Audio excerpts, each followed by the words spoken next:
morning, everyone.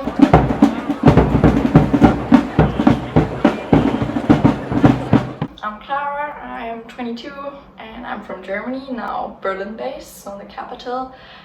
For Dweeps, I'm working as the policy career team lead, so to say. So giving some advice on careers and decisions in the policy related fields. I'm now a new graduate student of the Master in Foreign Service at Georgetown University, but well, COVID also messed up my future plans a little bit, so the first fall semester is fully virtual. So I'm studying at Georgetown essentially, but I'm living in Berlin. But yeah. So today I'd like to give you guys the chance to follow my day. It's quite early in the morning, it's around 6-ish a.m. and this is due to the fact that I'm crazy about sports. So I love weightlifting, powerlifting, CrossFit and all of that stuff, and I love to do it in the morning, so before everything else. This is why I wake up quite early, and so when you're following my day today, the next step is to go to the gym. And yeah, I wish you a beautiful day and follow my day. So here in Berlin, I live in such a relatively new student accommodation. So quite young here, with a lot of people either studying or interning, etc. And yeah, now when we're going to the gym, I go by bike.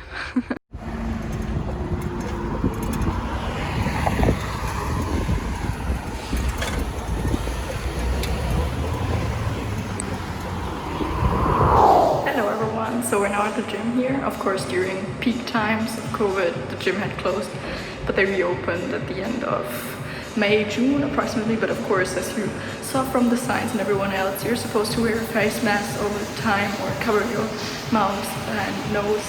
And yeah, be very cautious about everyone, keep your distance, etc. So nothing's back to normal yet, so not that you think that. But yeah, I hope you can understand me. Essentially during my workout I never take my phone with me because it's very distracting and I want to focus. Today it's chest and upper back. But yeah, I see you guys later, and of course I also don't want to make other people uncomfortable at the gym when I'm filming there, so I'm sorry about that, but now I will work out. A few minutes later. Hello again. Now I'm back in my apartment. I've done like 1.5 hours of sports, and as I tried to describe at the gym, well, the current conditions don't really allow me to film much and to spend super much time at the gym, because you're supposed to do your workout as quickly as possible so that other people can train. And of course you probably also didn't understand me very well due to the face mask. Regardless, today was, as I said, chest and upper back, so a lot of bench press and rowing and stuff like that. Happy to chat more about this if you're interested. And yeah, now it's about around 8:30. Take a quick shower, get rid of my sweatiness, and then I have breakfast. And so yeah, what I usually do now while getting ready for the day is listening to podcasts.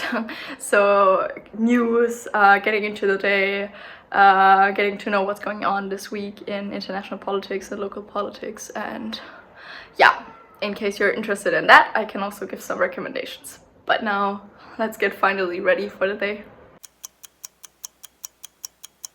Good morning, everyone. After coming back from sports, I usually have my breakfast, which you can see here. And this is usually all types of berries and fruits, and then I mix it with oats and maybe some raspberries or yogurt or milk, and I mix all together, and then it results in a beautiful breakfast. I'm a coffee addict. This is why I'm a big fan of hand brewing, and coffee is really, really important because it keeps me going all day. And just to demonstrate to you a little bit how that works and how I do my hand brewing, this is a V60 hand brew coffee machine, if you want to call it like that. And I use coffee by Coffee Roastery Bonanza, a roastery here in Berlin. And now for my coffee, you put about 16 grams of coffee powder into the filter, and then you put about or around 200 milliliters of water inside, and then you let it drip. Alright, so as I said, you take 200 milliliters of water on 16 grams of coffee. But first of all, you just put a little bit of water on top of it, and then you let it bloom. And what you see on the side is that you should take around 3 minutes in order to have the whole water dripping down.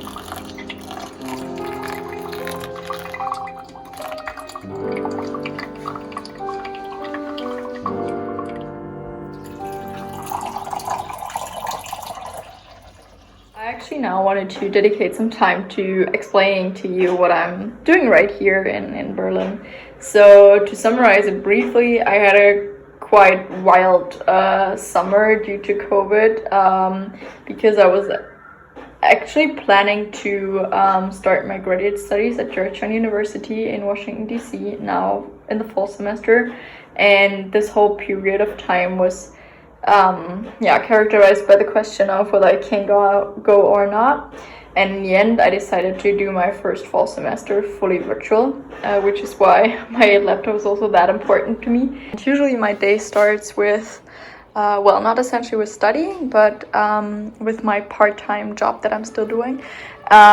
Because over this summer, I've been interning with a think tank, the European Council on Foreign Relations, and I've been principally working on the EU Solidarity Tracker, which is, essentially it has the idea of counteracting the problem or the critique that the EU hasn't done anything throughout the coronavirus pandemic to support member states, and that there has been no exchange and no mutual help and solidarity amongst EU member states. But what you can see here is a data collection and data visualization of all the economic, medical, and declared solidarity that has been shown within member states and on behalf of the European Union.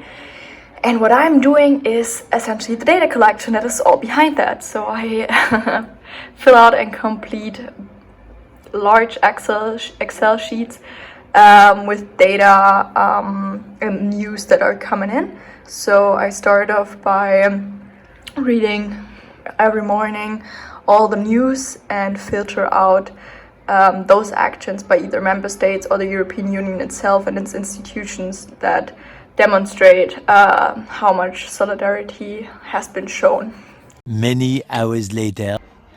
Hello everyone! Now I wanted to use the occasion and also present you how I prepare my dinner usually in a normal working week, where I don't have that much time to really cook a lot, although I love cooking and I also love to dedicate time to it. But on the one hand, here in my apartment, my kitchen is also really small, so it doesn't have an oven or any kind of supplies that make like huge ass kicking and cooking that easy.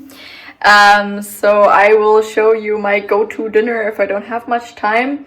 But what I really love to eat in the evening, which is a mixed salad with all kinds of stuff. Hope to position you here so that you can see everything. So with a cutting board, plates, and essentially the idea of a salad is like a bowl, and I put beetroot in it, feta cheese, tomatoes, cucumbers, sometimes eggs, sometimes tuna. Mix it with some oil and vinegar, and then it's a good dinner. And you can also add chickpeas, have some protein in there, depending on how you mix it. So basically I use all those ingredients, and then, there's more, wait for it, and then cut everything into small little cubes and put it into the plate. Show that to you later on. Before that, you might have realized I mentioned in the beginning that I'm from Germany and I'm Berlin and all of that stuff, but I only talked English to you. which is of course makes things easier, but it's probably also due to the fact that my studies have always been entirely in English. Like I studied international relations in my undergrad in an entirely English-speaking institution, and now I'm doing my master's actually in Washington, and so yeah, that is a lot easier. But I will seize the occasion of cooking now to introduce to you some German terms. When we're starting off, this is a cucumber, right? In German it's Gurke. Oh well, this thing, I don't know, I appreciate my language of course, but I don't know, compared to many other languages it's not that attractive in my eyes. So let's get started. We cut it into pieces because I'm obviously not gonna use the whole cucumber.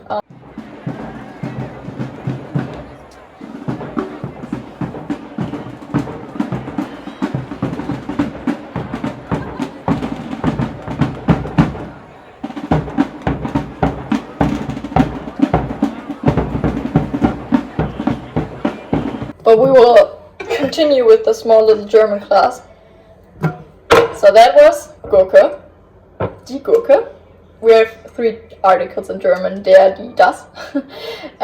So for masculine, feminine, and neutral things. But that is, wait, I'll put it out of the plastic. That is a paprika, right?